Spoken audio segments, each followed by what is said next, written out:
नमस्कार। राष्ट्रबोध से मैं पवन केसवानी। जब से सोशल मीडिया का दौर आया तब से भारत की एकदम युवा पीढ़ी का भी ध्यान राजनीति में जाने लगा है। मौजूदा समय में जिस वक्त राहुल गांधी की अगुवाई में भारत जोड़ो यात्रा निकाली जा रही है, ऐसे समय में भारतीय जनता पार्टी का छत्तीसगढ़ में एक रोड शो हुआ। फर्क नाम का था, वह नाम पद यात्रा दिया गया है और यहाँ रोड शो बोला गया। दरअसल पद यात्रा बोलने या प्रचारित करने में राजनीति के लिए ज्यादा मुफीद लगता है और रोड शो थोड़ा इंग्लिश स्टाइल वाला शब्द लगता है और कार्यक्रम को भी उसी दृष्टिकोण से देखा जाता है।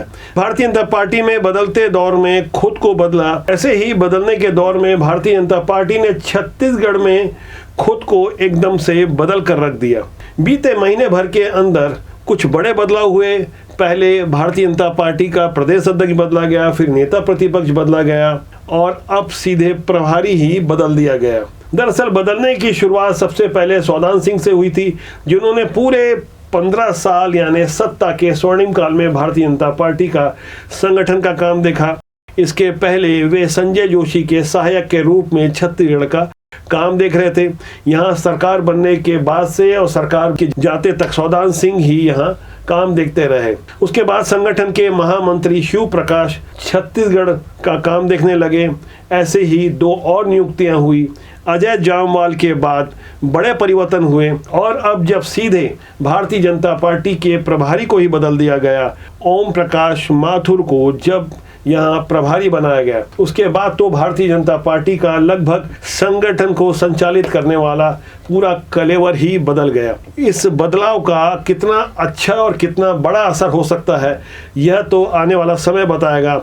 लेकिन मौजूदा समय में जिस तरह के बदलाव हुए हैं, उससे पहले एक के बाद एक 2 बड़े booster dose Bharatiya Janata party Chhattisgarh को लगे हैं। 24 अगस्त को जब सीएम हाउस का घेराव करने के लिए भारतीय जनता पार्टी सड़कों पर उतरी थी, युवा मोर्चा की अगुवाई में ये सब हो रहा था। और उसके बाद 9 सितंबर को जिस तरह से जेपी नड्डा का सफल कार्यक्रम हुआ, वो भारतीय जनता पार्टी के लिए दूसरा बूस्टर डोज कहा जा सकता है। इसके बाद तो मानो भारतीय जनता पार्टी के छत्तीसगढ़ के जो संगठन में काबिज नेता हैं, वो एकदम से एक्टिव नजर आने लगे।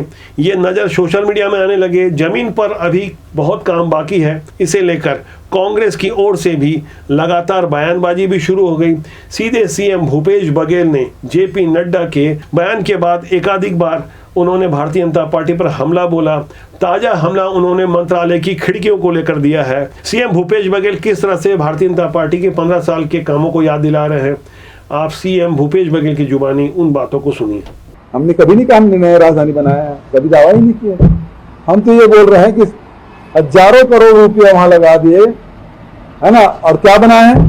तो माचिस की डिब्बी, है ना, हवा चलती है तो मंत्रालय के दीवार हिलने लगते हैं, पूरी खिड़की खड़खड़ाने लगती है। भ्रष्टाचार का नमूना है और आज तक बस नहीं पाया। 15 साल रहे, क्यों नहीं बसा पाए? अरे रमन सिंह जी मुख्यमंत्री निवास नहीं बना पाए, मंत्रियों के आवास नहीं बना पाए, सचिवों के निवास नहीं बना पाए, राज्यपाल के निवास नहीं बनाया, बसेगा कौन? आज खंडहर पड़ा हुआ है। दरअसल सीएम भूपेश बघेल छत्तीसगढ़ में उन योजनाओं को लागू करने में सफल हुए हैं जिसकी अपेक्षा ग्रास रूट पर भारतीय जनता पार्टी के कार्यकर्ता डॉक्टर रमन सिंह से कर रहे थे। गाय को लेकर उन्होंने जिस तरह का प्रोजेक्ट प्रस्तुत किया और जिस तरह से उसका प्रचार किया, इसके अलावा राम वनगमन पथ जैसी योजनाओं को जमीन पर लाने की अभी तेजी से कोशिश जारी है। लक्ष्य रखा गया है कि विधानसभा चुनाव के कुछ महीना पहले यानी जून 2023 तक 9 स्थानों पर भगवान श्री राम की मूर्ति को स्थापित किया जाए। चंदखुरी से इसकी शुरुआत हो भी चुकी है, एक बड़ी मूर्ति वहां लगाई गई है। दरअसल बदलाव सिर्फ भारतीय जनता पार्टी में नहीं बल्कि कांग्रेस में भी देखा जा रहा है। यहाँ योजनाओं और नीतियों का बदलाव साफ तौर पर देखा जा रहा है कि किस तरह से राजनीति में जो माहौल अनुकूल बना है वैसी स्थिति लाने की कोशिश हो रही है। ऐसे ही बदलाव में यहाँ गौर करने वाली बात यह है कि भारतीय जनता पार्टी ने जो संगठन से जुड़े हुए लोगों का बदलाव किया है वो प्रायः संघ की पृष्ठभूमि से हैं, ग्रास रूट से उन्हें काम करने का एक लंबा अनुभव है और ऐसे लोग जो सत्ता में बने रहे हैं उन्हें भी संगठन में कहीं बड़ी जवाबदारी देने की तैयारी चल रही है। बृजमोहन अग्रवाल और अजय चंद्राकर का उपयोग किस तरह से लिया जा सकता है, इस पर चिंतन हो रहा है। हालांकि अभी भी छत्तीसगढ़ भाजपा में गुटबाजी एक बड़ी समस्या बनी हुई है। राजधानी रायपुर में सत्ता से हटे 4.25 साल बाद भी अभी भी बृजमोहन अग्रवाल उसी सरकारी बंगले पर काबिज है जो मंत्री रहते उन्हें अलॉट किया गया था। हालांकि वो चाहते तो नैतिकता के आधार पर वो बंगला छोड़ सकते थे। उनके विरुद्ध यही बातें सोशल मीडिया में अक्सर उनके विरोधी लिखा करते हैं, तंज कसा करते हैं। इस मुद्दे पर बृजमोहन अग्रवाल और उनके समर्थक बैकफुट पर नजर आते हैं, उन्हें कुछ जवाब देते नहीं सूझता है। दरअसल राजेश मूणत को बृजमोहन अग्रवाल के विरोधी गुट का माना जाता है। गाहे बगाए कभी दोनों साथ नजर आते हैं। जैसे 5 फरवरी 2022 को राजेश मूणत की गाली वाला जो एक वीडियो वायरल हुआ था, उसके बाद विधानसभा थाने के बीच जिस तरह के हालात निर्मित हुए थे, वो भारतीय जनता पार्टी के गुटबाजी का एक ज्वलंत उदाहरण था। कमोबेश ऐसे ही हालात अन्य जिलों में हैं। भिलाई और दुर्ग में प्रेम प्रकाश पांडे और सरोज पांडे का गुट साफ तौर पर अलग अलग नजर आता है। यहाँ संगठन में जहाँ सरोज गुट का कब्जा है, तो प्रेम प्रकाश पांडे के समर्थकों ने भी राम जन्मोत्सव समिति नामक एक संगठन के माध्यम से भारतीय जनता पार्टी और उनकी नीतियों को जमीन पर लाने की कोशिश की जाती है। संगठन की एक्टिविटी दिखाई जाती है। ऐसे ही हालात छत्तीसगढ़ के विभिन्न जिलों में है। ऐसी गुटबाजी से नए प्रभारी और संगठन में जो संघ के प्रचारक जिन्हें काम दिया गया है, अजय जामवाल, शिव प्रकाश आदि, किस तरह से जल्द से जल्द निर्णायक फैसला ले सकते हैं, किस तरह से कार्यकर्ताओं को पुनः रिचार्ज कर सकते हैं, इस पर भी राजनीतिक पंडितों की निगाहें हैं। निगाहें तो कहीं लोगों की और भी थी। दरअसल बीती 9 सितंबर को जेपी नड्डा रोड शो में थे, तब कुछ लोगों की निगाहें अजय जामवाल और शिव प्रकाश की तरफ थी, जो चुपचाप ओवरब्रिज के ऊपर संगठन की कार्यकर्ताओं की इस रैली और रोड शो को निहार रहे थे।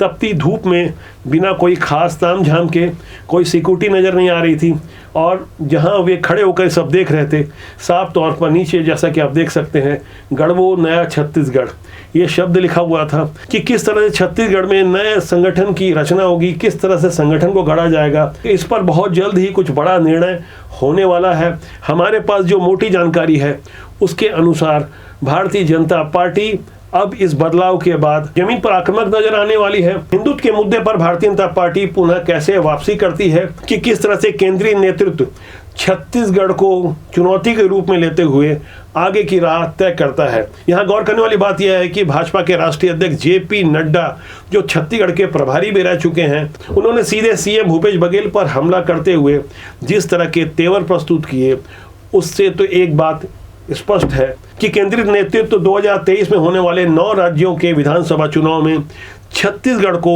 सबसे गंभीरता से लेने वाला है। यही वो राज्य है जहां कांग्रेस सबसे ज़्यादा मजबूत है। इस राज्य के बारे में अगर भाजपा का राष्ट्रीय अध्यक्ष अपने मुंह से ये कहता है कि ये एटीएम है, तो आप समझ सकते हैं कि भाजपा के केंद्रीय नेतृत्व के लिए छत्तीसगढ़ कितना ज़्यादा महत्वपूर्ण है। कि शायद यही कारण होगा कि अब तक के सबसे कारगर रिजल्ट ओरिएंटेड संगठक ओम माथुर को भारतीय जनता पार्टी का नया प्रभारी बनाया गया है। हालांकि अजय जामवाल के बारे में भी भारतीय जनता पार्टी के संगठन के लोग अच्छी तरह जानते हैं कि वो किस तरह से नॉर्थ ईस्ट में एक के बाद एक अनेक राज्यों में मुख्यमंत्री बनवाने में अपनी अहम भूमिका निभा चुके हैं।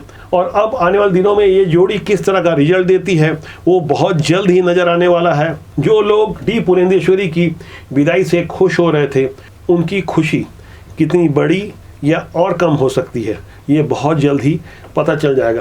अंदर खाने की ऐसी ढेर सारी बातों को समझने के लिए कृपया राष्ट्रबोध को सब्सक्राइब करें, और राजनीति में सूचिता के लिए कृपया कमेंट बॉक्स में जाके अपनी राय दें, ताकि हम कुछ और बेहतर प्रस्तुति दे सकें। नमस्कार।